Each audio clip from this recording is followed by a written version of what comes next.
Okay, so for today, we would be having a discussion, very quick discussion dito kasi itong part na to, i-discuss din natin sa 415. Ang mangyari lang naman dito is more or less just concepts kung bakit to, pero yung computation nito sa 415 na. 415. Pag natapos na natin yung short circuit analysis, ito kasi yung kasunod na topic, yung mga protective devices natin. So, marami tayong mga protective devices.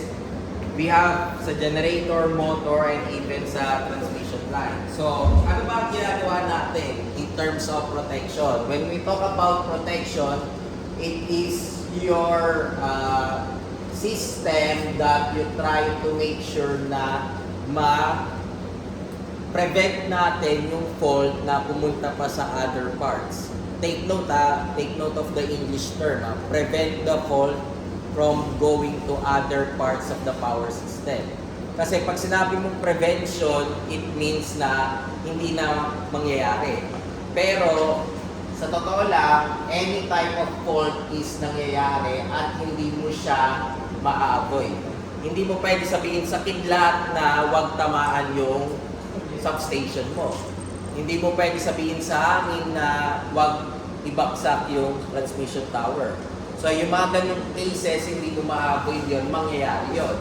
So what we are doing is try to prevent yung ating other types of fault current na pumunta sa other component. So, ano ba yung mga protection system natin na yun? That is composed of fuses, circuit breakers, and relays.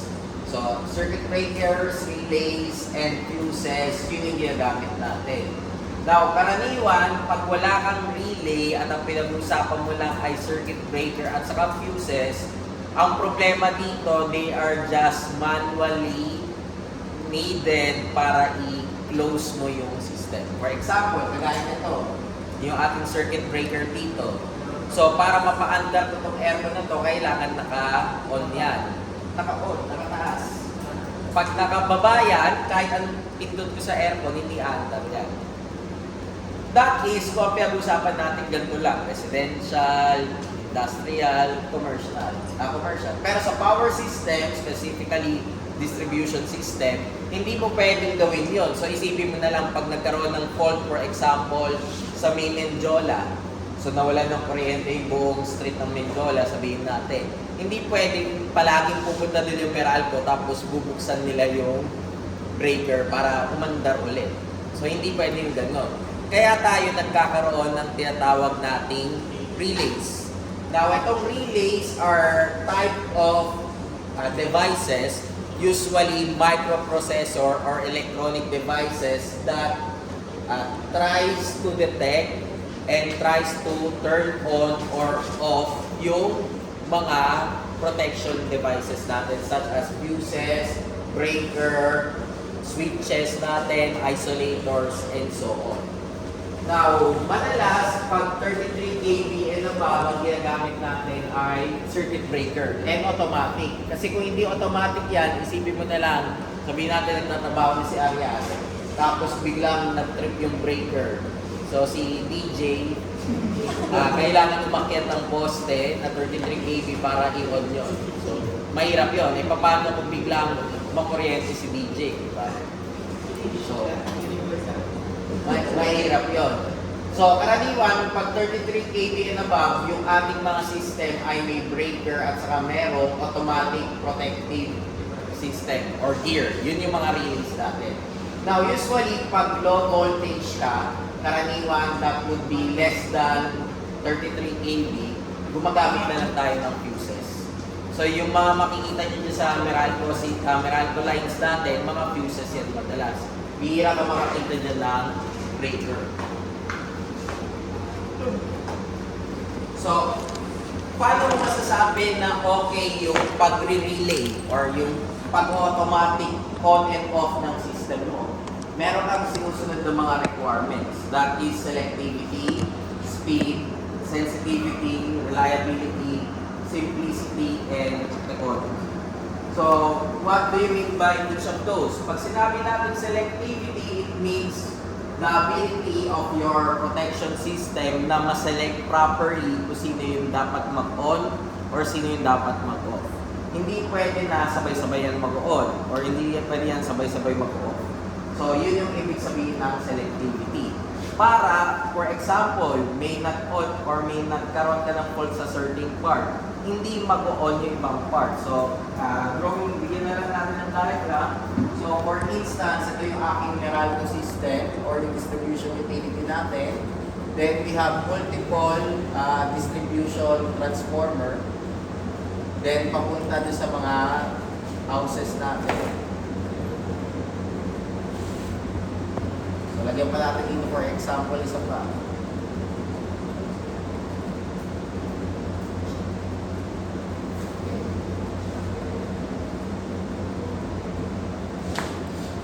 Now, nakadesign yung bahay ni DJ na ganito lang yung ampere. Kaso, gusto niya magyabang sa neighborhood niya. So, naglagay siya ng aircon na sobrang laki.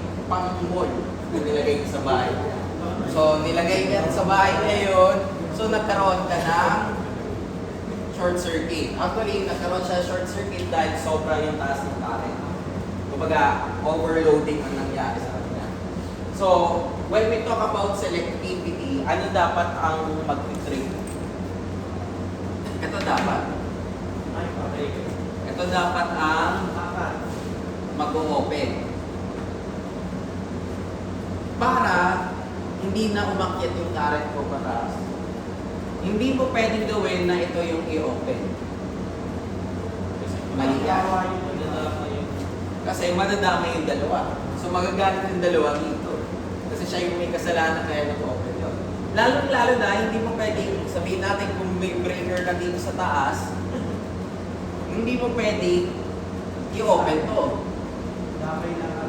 Kasi lahat yung nasa baba, damay. Yun yung tinatawag natin selectivity. So, nakalagay dyan, without disturbing the rest of the system. So, yun yun. Pero kung yung fault mo dito, ano dapat yung unang magbubukas? Ito dapat. So, yun yung sabihin natin ng selectivity. But take note, pag binuksan natin to, ano mangyayari sa current mo? Bababa yun. Kasi mas mababa yung impedance dito sa baba. So, pag nagbaba yun, ang sunod na magti-trip, malamang itong tatlong. So, ganun yung sinasabi natin, selectivity. So, yan yung first criteria natin when we talk about protective relay. Next, yung tinatawag natin speed. Okay. Tatandaan natin ulit na ang ating alternating current is sine wave. Yung sine wave na yan, purely 120 degrees apart and balance siya kung 3 phase. Kung single phase, isang sine wave lang yan. Pero pag nagkaroon ka ng short circuit, hindi na magiging ganyan yan. Makikita nyo tataas yung current bago siya bumaba at ma-achieve yung, let's say, steady state response. Kailangan, if ever magkaroon tayo ng detection ng fault current dito, ma-detect ka agad ng breaker kung kailan siya mag-open. So, meron tayong tinatawag doon na time setting. Now, doon sa time setting, pwede mong sabihin yan yung mga half cycle, 20 cycle, 2 cycles, instantaneous, etc. So, ano ibig sabihin ng mga yan? Pag sinabi mong half cycle, ibig sabihin, magbubukas yung breaker mo after 1/2 ng isang cycle. Ano ba isang cycle natin? Isang cycle. Ito yung one cycle natin. So, pag sinabi mong half cycle, ang pinag-usapan natin yung kalahati. So, at this point, dapat magbukas siya. Yun yung sinasabi natin. Pag 20 cycles, edi bibilangin mo yung cycles up to 20. Doon siya magbubukas.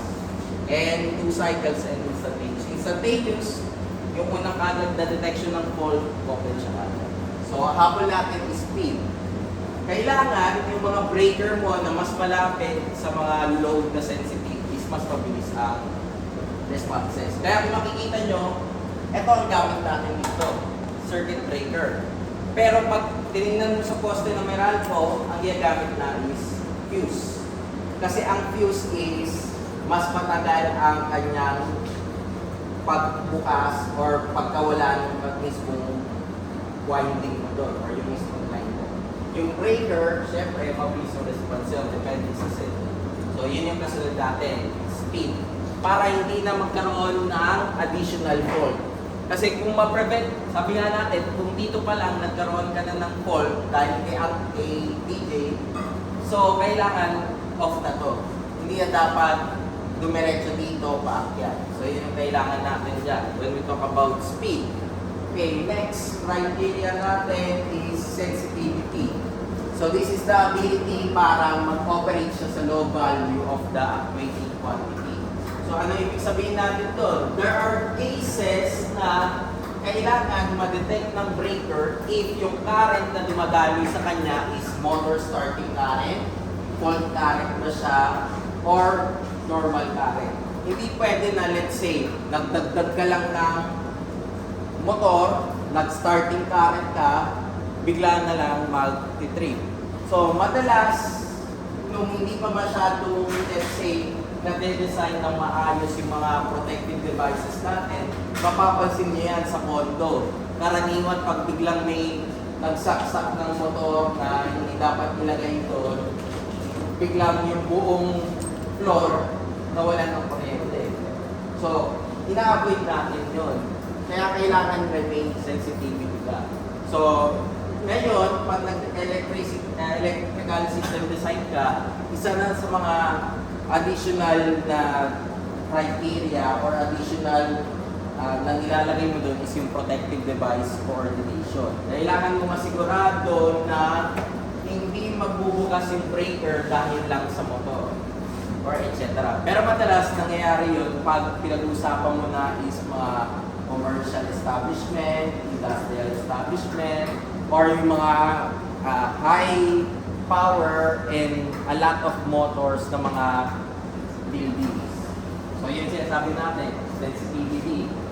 Next, reliability. So pag sinabi mong reliability, kahit ano mangyari, magti-trip siya kung kailangan niya mag-trip. So hindi pwede na may top up yung breaker mo na gusto niya ngayon, bukas ayaw niya, sa susunod pwede ulit, etc. So as much as possible, 100% reliability ang habol natin or 100% availability. Pero again, hindi naman umaabot doon. So, usually if that is the case, nagdadagdag tayo ng ibang devices or kailangan natin siyang palitan.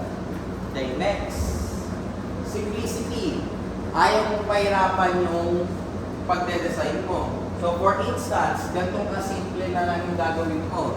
Huwag mong gawin na gusto kong siguraduhin talaga na safe yung bahay ko. So, nag-request si DJ na lagyan ng breaker na tatlo na nakaparallel.